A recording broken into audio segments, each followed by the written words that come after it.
Hello and welcome to session 5, the Multilingual Classroom, EDSE 626, Patterns in Parenting and Childcare in Relation to Early Education and Early Intervention. So this week we're going to be looking at ELL learners. So what is an ELL learner? And we're looking at multilingual classrooms, but what we're looking at is we're looking at students who are not fluent in English, and having problems with English, coming from non-English speaking homes and backgrounds, and what we can do in terms of modifying instruction for these early learners. So in this session, a lot of your reading and your videos talk about ways to support English language learners in your classroom. So let's go over some of the ways that is suggested to help these ELL students and modify instruction so that they can be successful in your room. One way is groupings, making sure that they're grouped with children who have strong English language skills. Also, not grouping them with children who speak the same language as they do. The problem with that is that they'll be much more comfortable speaking in their own language as opposed to speaking in English. We want them to retain their home language. Being bilingual, trilingual is amazing and wonderful. At school, however, the primary mode of instruction is going to be English, and this is going to be the place where a lot of them are going to begin to learn English. If they're not learning it at home, it may be because they have parents who do not speak English fluently, and so this will be the place for them to strengthen their English language skills. Another way that we can support these students is by providing opportunity for self-directed activities that they find interesting and can match their language ability. So we don't want to get them frustrated by having them do something that requires the reading of a game that's so intricate that they can't actually enjoy it. Also, we don't want to push them into something they're not interested in. We've discussed interest is really important. We need children to be interested, to be motivated, to become stakeholders in their education. So we want to build on those interests, and we want to give them the right level of language ability so that they're challenged but not frustrated. Another thing that we want to do, and we'll do this a lot in terms of early childhood education and in special education, and it's a wonderful technique to use with ELL students, is having children, encouraging them to talk, but helping them to express themselves. So especially when you're working with very little children, we'll be doing this with a lot of them, which is, can you please ask Rose to pass the puzzle piece? If she has problems expressing it herself, Rose, please help me pass the puzzle piece. So we're actually speaking for them. We're giving them the language. But what we have to do is we have to make sure that we're giving them the language of what they're actually asking. So that means we have to use a lot of our observation skills, and we have to really try to see what the child is doing so that we're responding to the right prompts. Now, another thing that we can use is visual prompts and role play.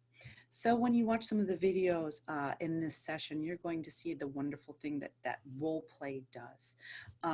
Using props, really being able to find different ways to express themselves. The more that they can physically inhabit the stories that they're reading, first off, the level of interest will rise. The need to express themselves will rise. And if they can't find the vocabulary, they can find other ways of expressing themselves as well.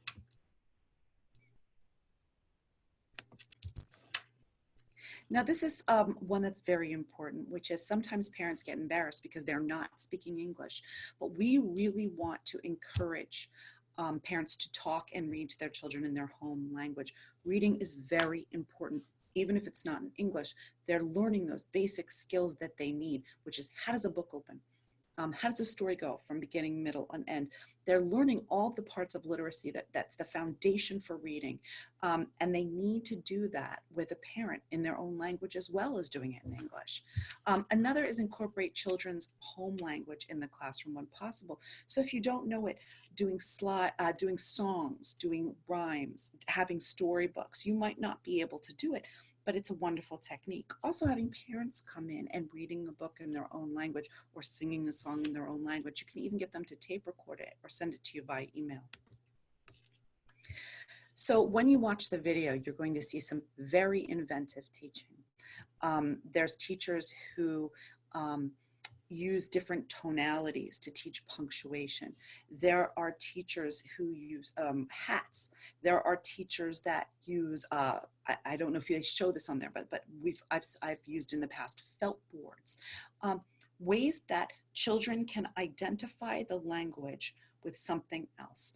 And bringing in the arts is a wonderful way to do it. Number one, it grabs their attention, but also it takes them, it gets their interest on different levels. We want to make sure that we're hitting not just a visual learner, not just an auditory learner, but we want to get everything moving, all the different ways that children can learn. And these are some wonderful techniques. So please take the time to watch those videos. Playing games is a way to expand children's vocabulary. Language and singing, bringing in subway maps, bringing in maps from all over the world, pictures with words across it. So really giving children that experience of seeing vocabulary, matching it to something other than just expecting them to understand English, because it's going to take them a while. Now, because you're working with such young children, they're not going to have such rich language either. So this not only benefits your English language learner students, but it benefits all the children in your classroom.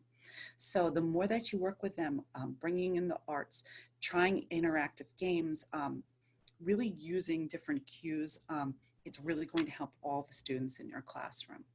So when you think about how to present your story, which is something that we're going to be doing this week, your assignment is going to be, how do you do a story and involve children on different levels? I want, especially English language learner students, I want you to think about all the different ways that you can involve a child in a story, not just reading it from a book, but how else can you grab their attention and make the language richer and make sure that they understand it, not just because they're words on a page, but because you've given them several different cues to understand.